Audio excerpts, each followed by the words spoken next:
Your love, I'm gonna make you mine. There's something special about your love.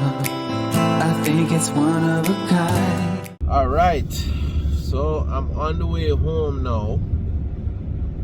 As I've told you guys before, this is prime time for us, especially night nurses, to kind of decompress on the way home. The good thing with my drive is I have a little bit of a scenic route that I'm kind of growing fond of a little bit of this drive. It's not like I'm on main roads with a bag of other cars and stuff like that.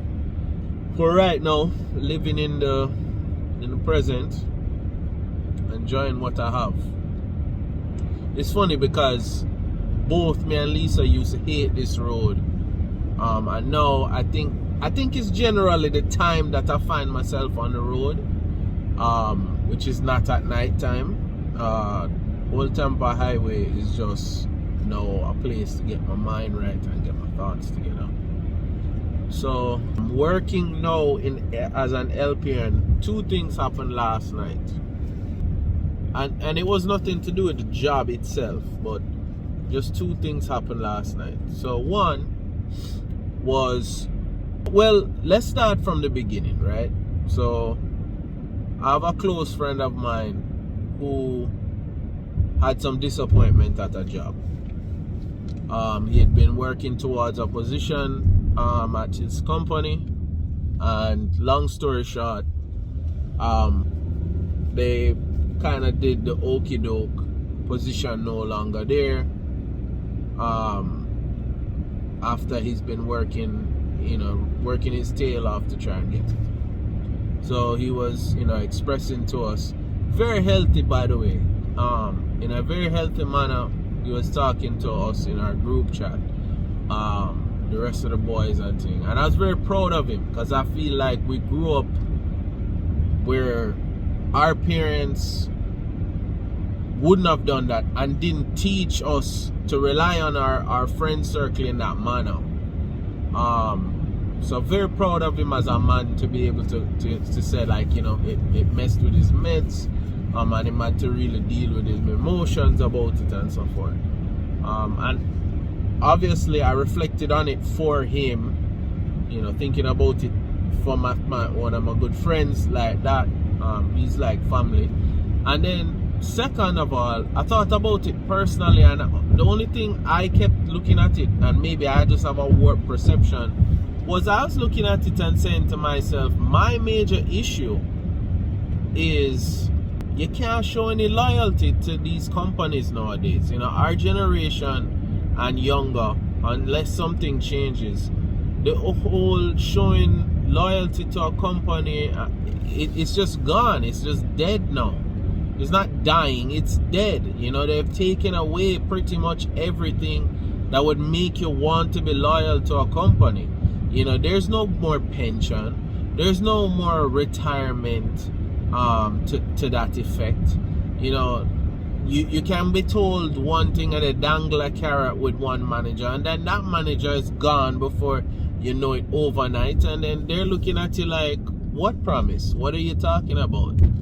And if you think just because you're in management or you're on the inside, well, you're sadly mistaken. You might be asked to do some dirty things, get rid of this person, but in a very contrived way, not an honest way, drive this person out of the company, but drive them to want to quit or write them up for silly, like for frivolous nonsense, like not real reasoning, to either you can fire them or so that they'll quit, and that just cuts off any severance or any kind of thing like that, and you can end up doing all of the company's bidding.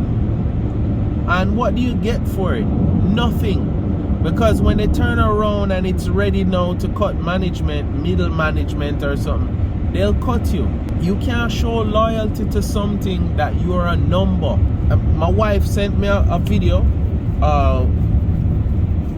from from Disney, and it's this cast member like running into the middle of this this engagement. And the thing is, people boo and they do whatever, and I understand, sadly, from working customer service, I understand from a PR standpoint what it probably was that the guy was up on a stage at one of the parks, and he is up on a stage, and I think they're not supposed to be on there. So why the cast member is probably popping his neck to stop this is because he wants to make sure, right, that this doesn't hit social media and that more people don't follow the trend and start doing the same thing. So he has to come and ruin this. But again, do I think the cast member, maybe the cast member is fully sold and internalized this and is like, yeah, riding or dying for this company. But again, you're riding or dying for a company that is not going to show you any loyalty. The second that something happens and Disney needs to you know, show, they need to make up for profits or something, they hit you with layoffs. And don't show the cast members any loyalty, even though they're getting tax breaks and all kind of stuff. And I said this in all honesty about a company that I plan to spend more money with in the future. We all have enjoyed Disney in the past and will enjoy Disney in the future as pass holders. But you have to call a spade a spade. You have to call out a company for their BS. And here's a cast member running to stop in the middle, making himself a super villain, breaking up this engagement for the company that will turn around and fire him because he walks in 2 minutes late, you know, or has some kind of medical emergency. They're not gonna care. They're not gonna understand when you have a medical emergency. So it was like just a running theme throughout the day. I had my close friend tell me about that thing there. Then my wife sent me that video. Then one of the guys that I work with, he's currently in school to become a LPN. So he's working hard, you know, to become a LPN right now.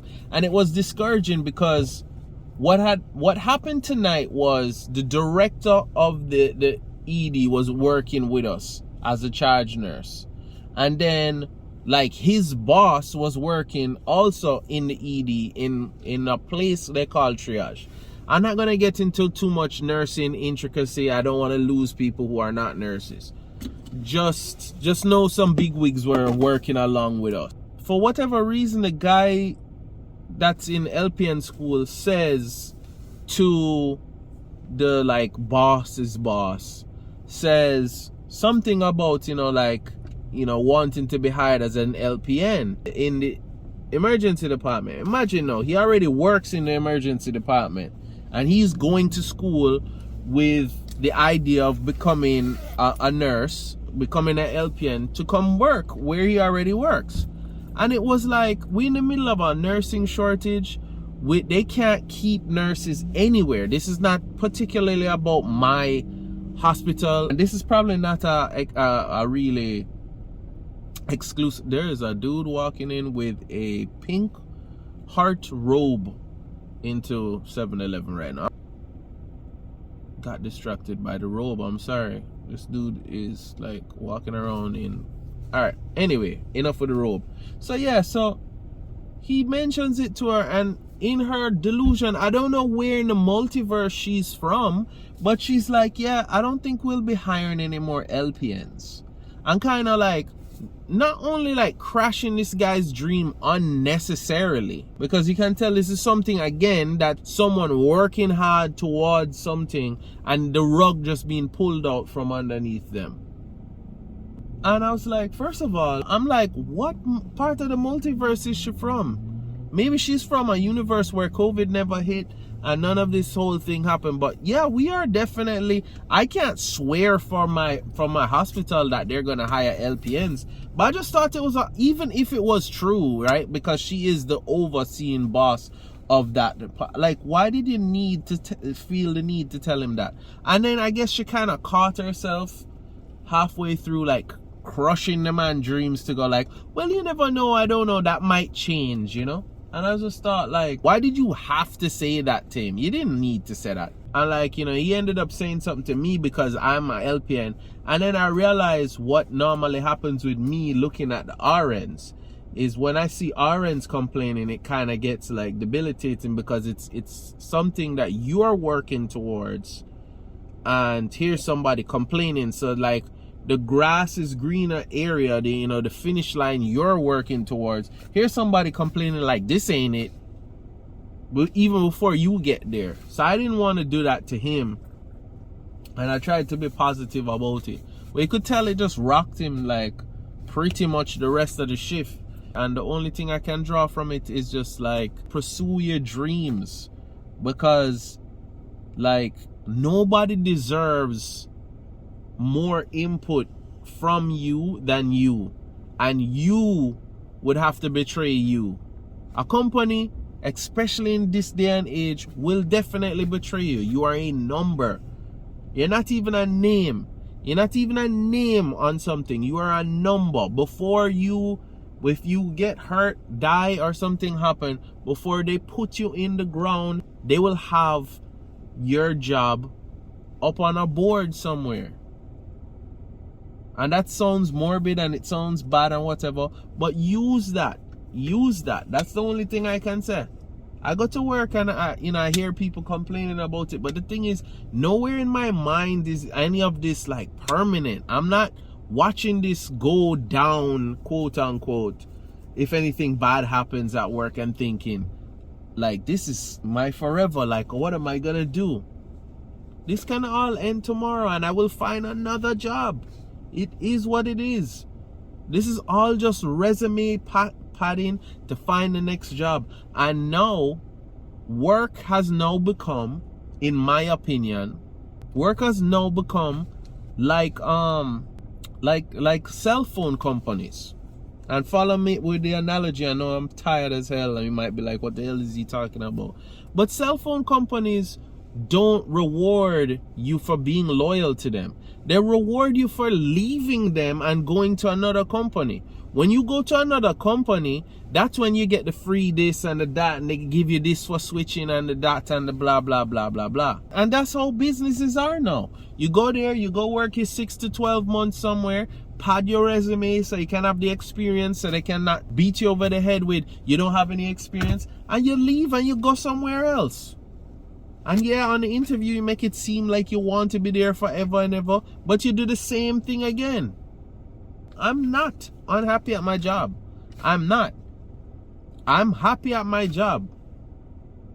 I'm getting paid more money than I was before, and I don't have to work the same schedule. But I think you should keep your resume current, put all the experience currently, and ever so often take a look at what's hiring out there. Don't let them catch you flat-footed. Don't wait until they get rid of you or somebody threatens your job before you start looking at somewhere else. Let them have to prove that they should keep you. And ultimately, worse if it's just a paycheck, it's not something you own, work towards owning your own thing. Not everybody needs to be a boss or a business owner or something, but work towards a passion of your own. Because that's what's going to fulfill you, not a job. A job is just a means to find the money to facilitate you chasing your dreams. That's all it is for me. You know, like, yeah, it's the responsibility of making my family happy. That's what the money is to do. But that's the pursuit of money. That's not the pursuit of a job per se. The job really is just to facilitate me chasing my dreams. My dreams include my family's happiness. So I'm not worried about financially making sure that my family is secure and fit and healthy. So I'm not worried about that. More and more I want to do this full time. You'll hear me praise nursing in the future again. I think nursing is a great field. There's so many different avenues of nursing. There's a lot more people that should consider nursing. A lot more men should consider nursing. All of that. But I say that And I say this, and both are true at the same time. Ultimately, a career is just a job that I can feel fulfilled. A job is just work. And I can't allow this thing to consume who I am or be what fulfills my life, because I'm leaving it in the hands of some company that sees me as a number. Anyway, let's go get my damn candy bar and go home and take a nap. I'll show you what I picked, and then probably we'll take the blog from there. Let's go inside. Alright, so you'll never guess which candy bar I got. The candy bar is... I didn't get a candy bar. Sorry, I know that's corny, it's a cheap thing, but I told you wouldn't be able to guess. I was in there looking and I was gonna grab something, and I thought to myself, this is a bad habit that I have, and to be honest, I wish that was why I stopped myself, the bad habit. But the reality of why I stopped myself is, honestly, I thought about it, and I have the magpie at home. And I'm like, yo, if I really need to chip off this sweet tooth like that, I'd rather have some magpie at home than buy some candy bar. But I'm gonna eat my magpie and done, yeah. Hopefully make my wife feel sorry for me. She cooked me an egg or something. I'll call it a day. Love, I think it's one of a kind. There's something special about your love. I want it all the time.